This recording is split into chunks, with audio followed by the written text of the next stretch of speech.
ngalahno Brawijaya limo sing diserang musuhe bapakne, tapi teng serat niku ditulis sing nyerang Brawijaya limo niku Raden Fatah. Iku londo pinternya merubah sejarah. Mulane hati-hati saiki nek ana wong senengane ngrubah sejarah niku mesti turunane londo. Makanya kalau sama Lutfi Pekalongan itu ketawa dia. Nah, dasar orang kejawen gitu. Lah wong orang saya nanam kepala karbo kok dikoli.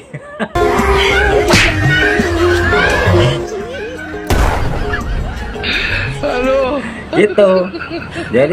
Jadi kalau ada makam gitu, dia menemukan makam itu Lutfi-nya itu cepat sekali gitu untuk memberi nama.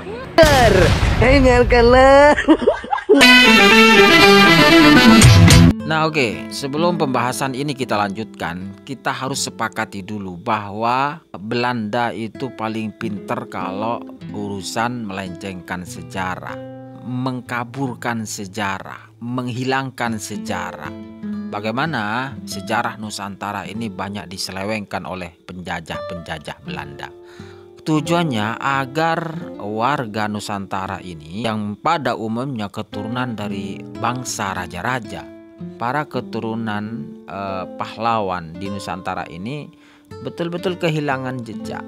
Keturunan para pahlawan di Nusantara ini akan kehilangan jejaknya, jejak para leluhurnya, leluhur orang-orang hebat. Sehingga kita harus sepakati bahwa ketika ada orang yang pinter bikin sejarah-sejarah palsu, merubah sejarah Indonesia, merubah sejarah bangsa Indonesia ini, menciptakan sejarah-sejarah baru, mengklaim sejarah itu mereka yang punya, bangsa Indonesia ini seakan-akan tidak punya sejarah.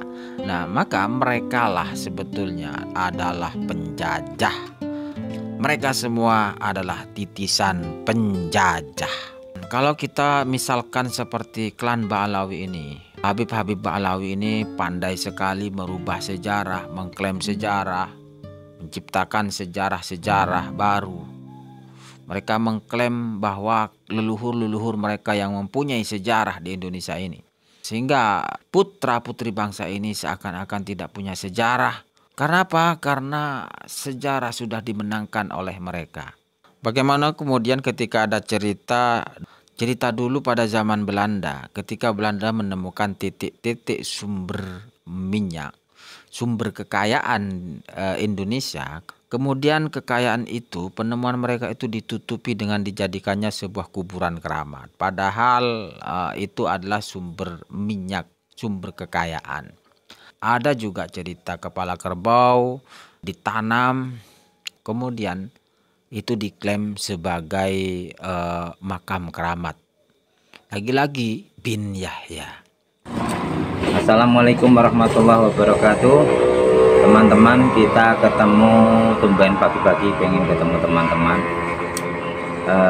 Habis sarapan kelihatannya nyantai kalau hari Rabu.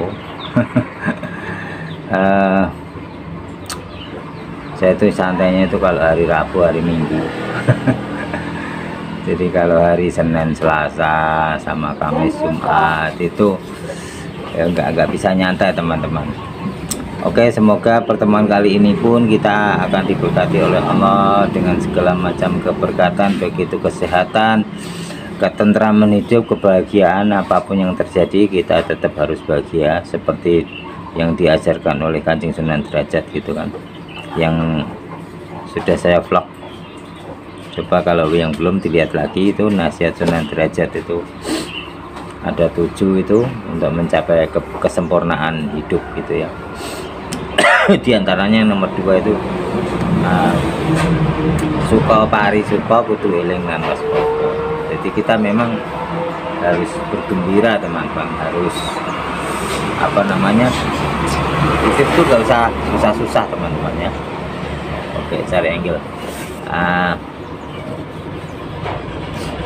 Terus kali ini saya ingin mengajak teman-teman membahas masalah, kemarin kan ada netizen bantah-bantahan masalah apa namanya pemalsuan makam gitu loh. Terus yang pihak yang kontra ini ada yang membela saya itu, alhamdulillah ya, terima kasih, saya dibela-bela terus. yang mengatakan bahwa kalau memang itu dikatakan pemalsuan makam, bagaimana dengan makam Sunan Bonang yang ada 3 gitu, makam Kanjeng Sunan Kalijogo yang ada 2 dan sebagainya. Oke teman-teman, kali ini saya akan cerita ini fakta yang saya alami. Saya itu punya kenalan seorang pengacara dari Tuban gitu, tapi saya nggak sebutkan namanya ya gitu. Waktu itu kan saya lagi gencar-gencarnya membongkar peta masa lalu zaman Spanyol itu ya, di blog saya ada kan, yang bahwa ibu kota Tuban dulu adalah di desa saya gitu.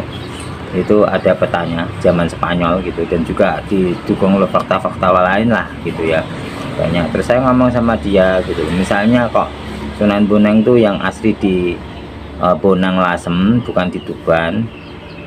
Dan ternyata ibu kota Tuban itu dulunya adalah di tempat saya, bukan di tempat jenengan, bukan di tempat Anda.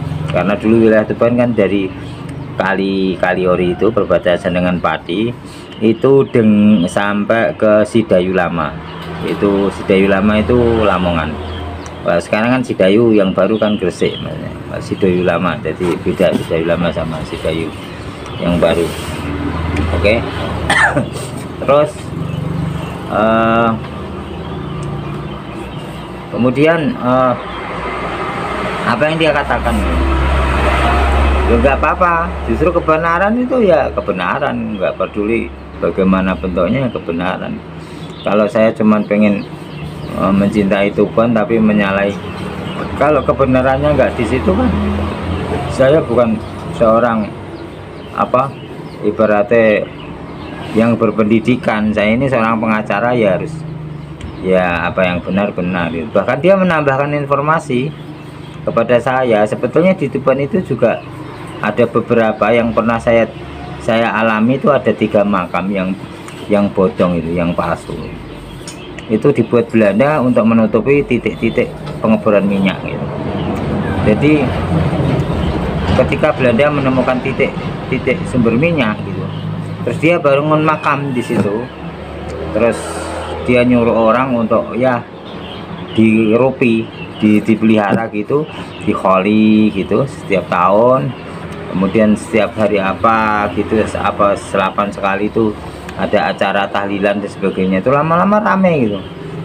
Nah itu ya, teman saya pengacara itu orang Tuban, dia bilang ternyata setelah sekarang Pertamina itu ya googling gitu, jadi Google under surface gitu dan sebagainya, pakai teknologi radar segala macam, itu menemukan tiga titik konsentrasi minyak itu di 3 makam itu.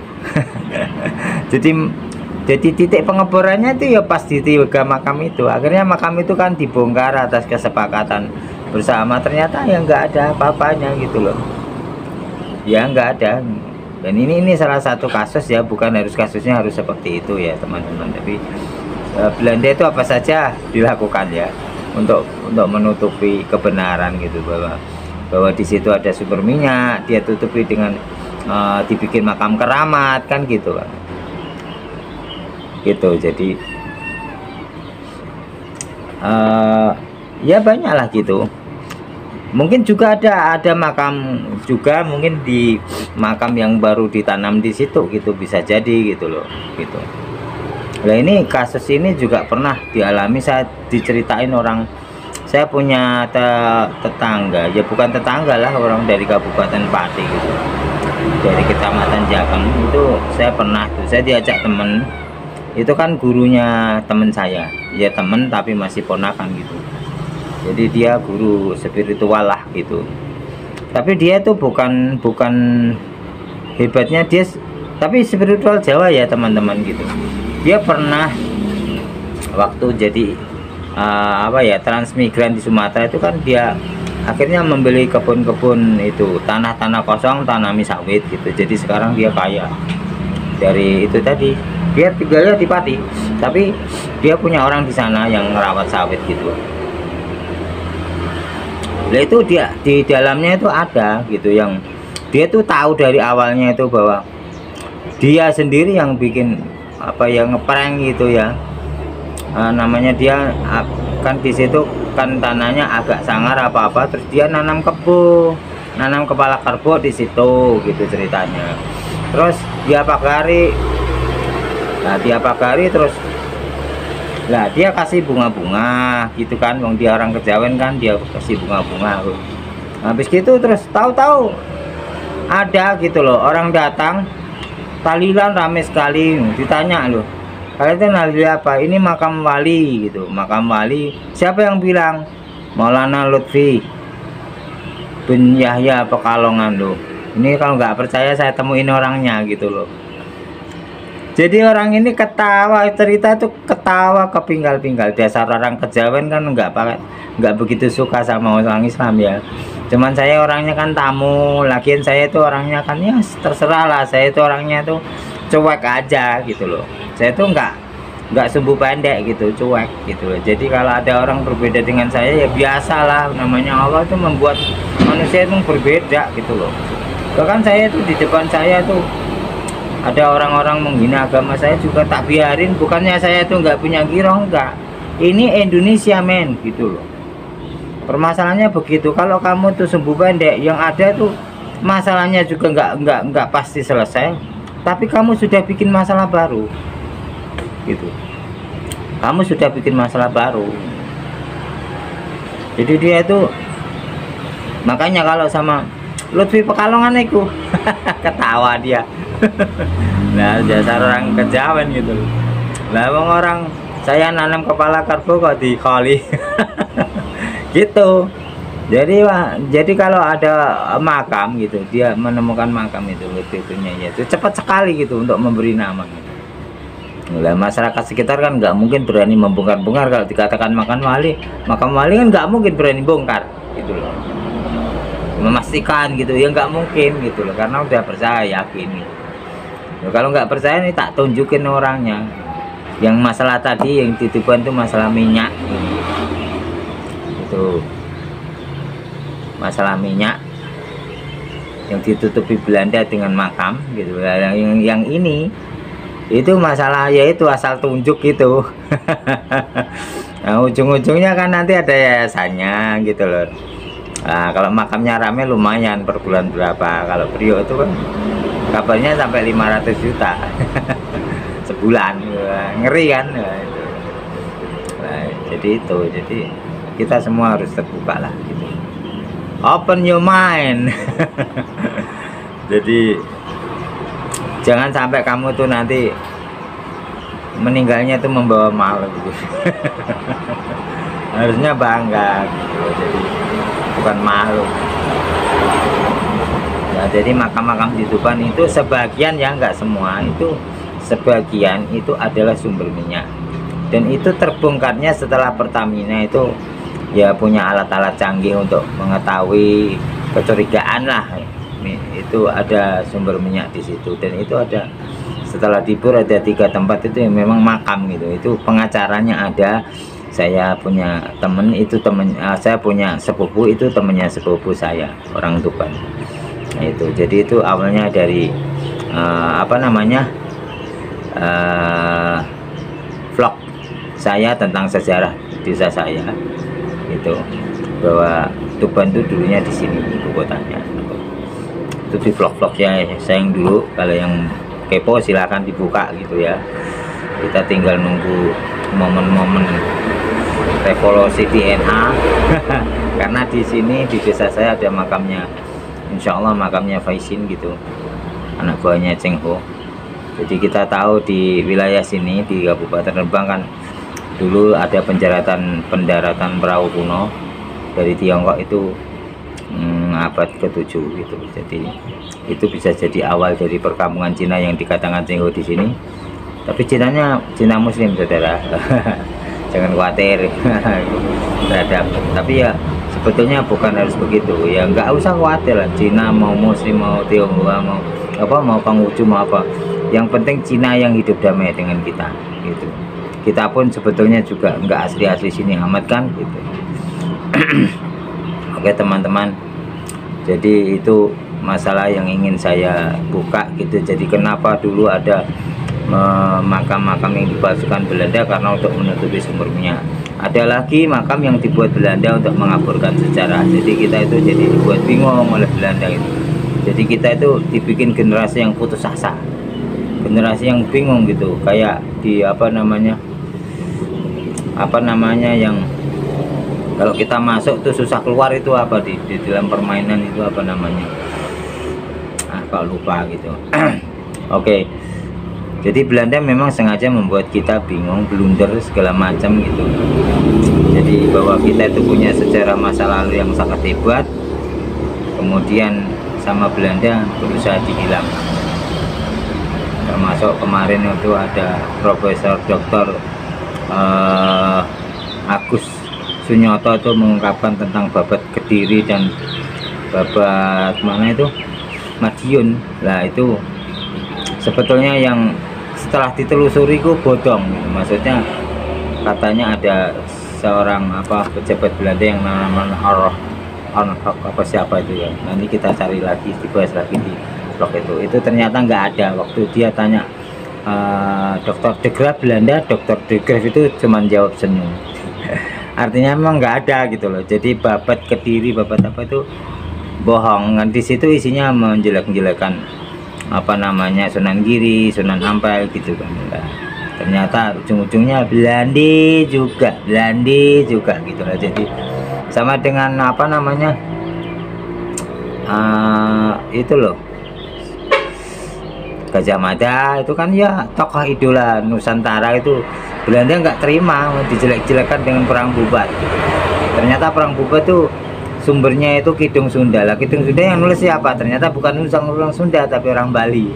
Lah orang Bali siapa yang nyuruh? Belanda juga gitu. Jadi kita harus ya udahlah, Belanda siapa? Sekarang tangan kanannya pada baik.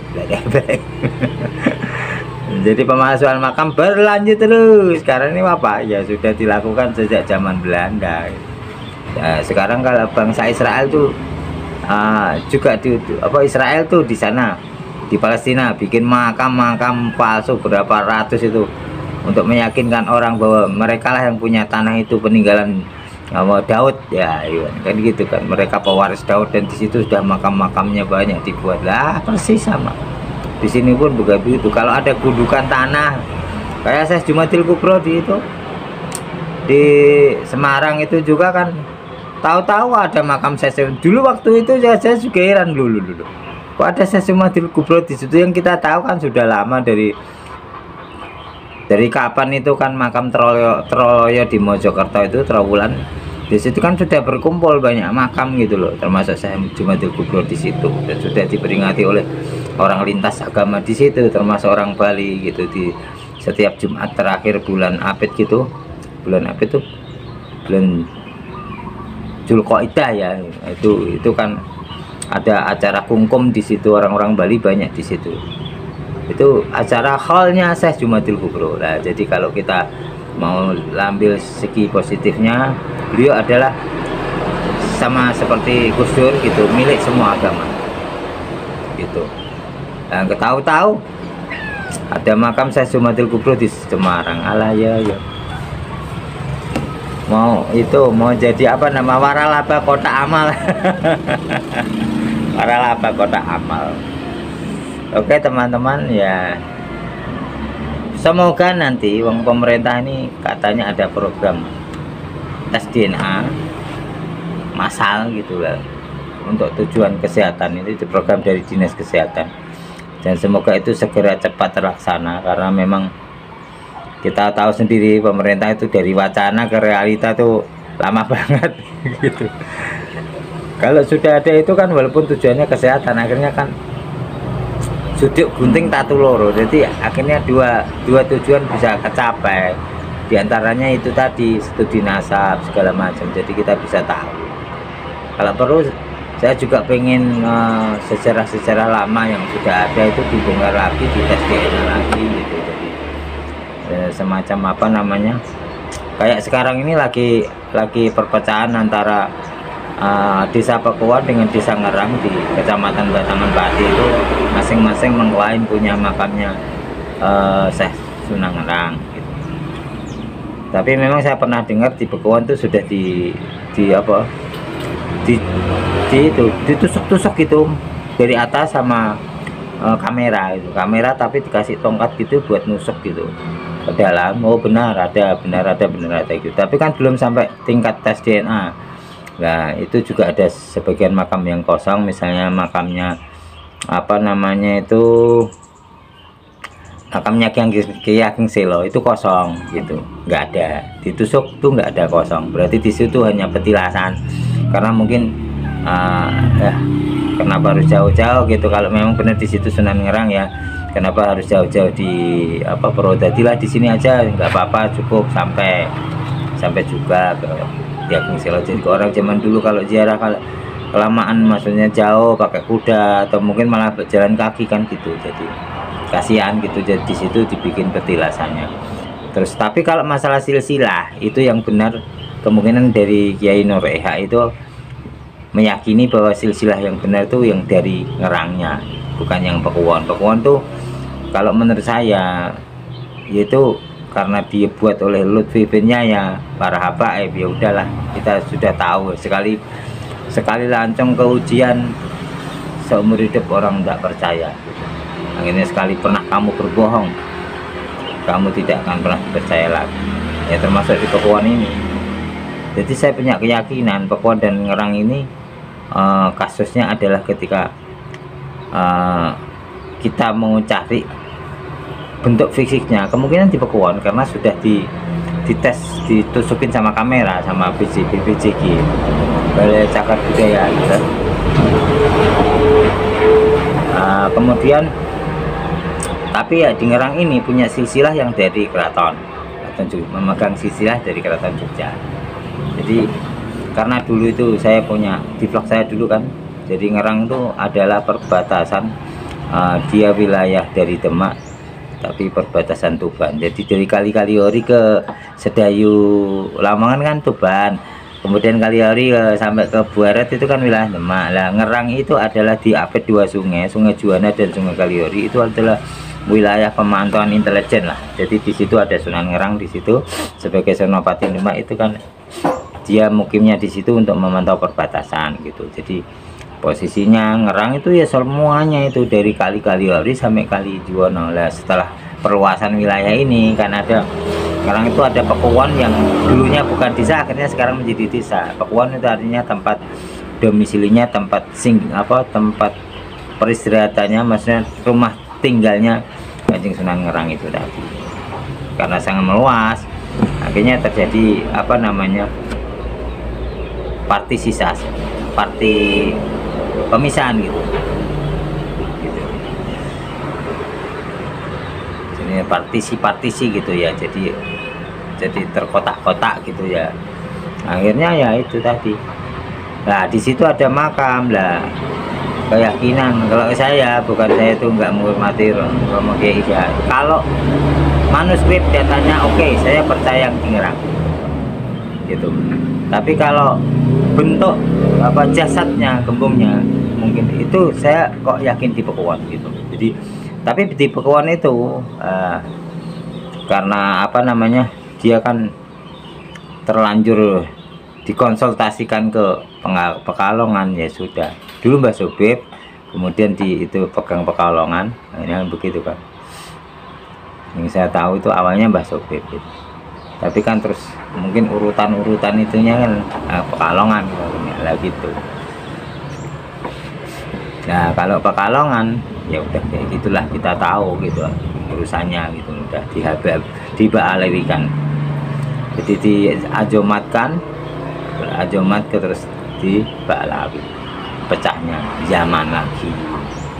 Padahal kan kalau keluarga besar Wali Songo itu kan bukan ke Yaman, tapi ke Maghribi, Maroko, Mesir, sama ke mana itu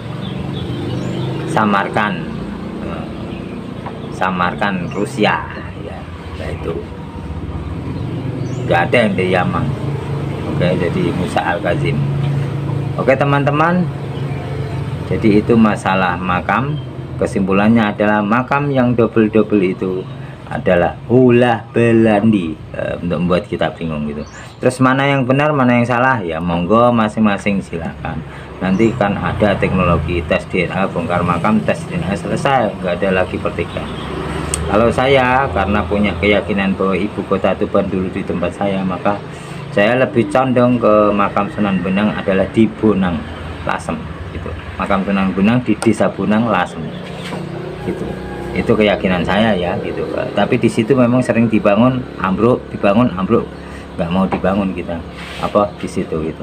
Jadi cuma dikelilingi tembok gitu. Kalau teman-teman ada yang belum mengerti, saya informasikan bahwa kebanyakan teman-teman tuh taunya, bahkan orang sini pun itu makam Sunan Bonang itu dianggap yang petilasan. Itu bukan petilasan, itu kan yang naik tinggi itu ada batu yang tempat sujudnya Sunan Bonang, itu petilasan Sunan Bonang. Nah itu bukan yang itu, bukan yang naik, tapi yang turun lurus ke selatan, nanti belok kanan tuh ada kompleks makam dan ada masjid besar lah, itu masjid yang kuno peninggalannya Sunan Bonang gitu. Oke teman-teman, sampai jumpa di vlog berikutnya. Om Swastiastu, Namo Buddhaya, salam kebajikan. Maaf, santi. Salam rahayu, sagung dumadi. Assalamualaikum warahmatullahi wabarakatuh.